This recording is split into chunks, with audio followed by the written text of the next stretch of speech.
Community medicine ശരിക്കും ഞാനൊരിക്കലും സംശയമുണ്ട്. ഇത് ഈ ഒരു MD കഴിഞ്ഞ കമ്മ്യൂണിറ്റി മെഡിസിനിലും കഴിഞ്ഞവർക്ക് ശരിക്കും വിദേശത്തല്ലേ ജോലി സാധ്യത കൂടുതൽ? അങ്ങനെയല്ല.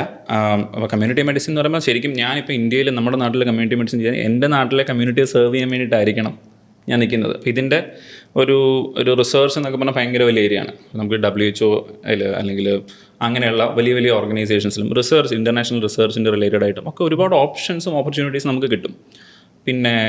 പക്ഷേ എൻ്റെ ഒരു എയിം ഇതായിരുന്നുള്ളൂ. ഇപ്പോൾ പേഷ്യൻസിനെ കാണണം, അവർക്ക് വേണ്ടിയിട്ട് അഡ്മിനിസ്ട്രേറ്റീവ് സൈഡ് ഭയങ്കര സ്ട്രോങ് ആണ് കമ്മ്യൂണിറ്റി മെഡിസിനിൽ. അതുകൊണ്ട് ആണ് ഞാൻ മെയിനായിട്ടും നാട്ടിൽ നിന്നത്. അപ്പോൾ പ്രധാനമായിട്ടും പറയുകയാണെങ്കിൽ ഇപ്പോൾ എൻ്റെ നാട്ടുകാർ, നമ്മുടെ റിലേറ്റീവ്സ് ആയിക്കോട്ടെ, എന്നെ സ്നേഹിക്കുന്ന ആളുകൾ, അവർക്കൊരു ചെറിയ ബുദ്ധിമുട്ട് വന്നാലോ അല്ലെങ്കിൽ ഒരു വലിയ ബുദ്ധിമുട്ടാണെങ്കിൽ അവർക്കൊരു ഗൈഡൻസ് കൊടുക്കുക, അവരുടെ ഒരു ഫാമിലി ഡോക്ടർ ആവുക. അതായിരുന്നു എൻ്റെ മെയിൻ ഡ്രീം. അത് ഞാനിവിടെ നിന്നെങ്കിൽ മാത്രമേ ആ ഒരു കാര്യം നടക്കുകയുള്ളൂ. അതാണ് മെയിനായിട്ടും ഇങ്ങനെ കമ്മ്യൂണിറ്റി മെഡിസിൻ എടുത്ത് ഞാൻ നാടിന് വേണ്ടിയിട്ട് എന്തെങ്കിലും ചെയ്യണം എന്നുള്ളൊരു താല്പര്യം ഉണ്ടായത്.